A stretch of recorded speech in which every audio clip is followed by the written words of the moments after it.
Another project on the go.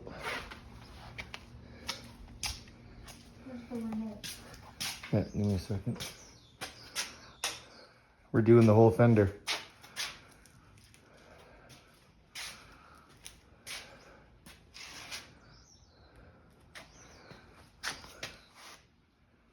Holes. Repair kit. Coming along.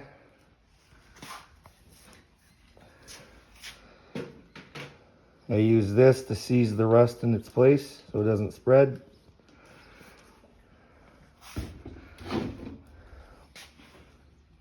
Bondo glass, reinforced fiber.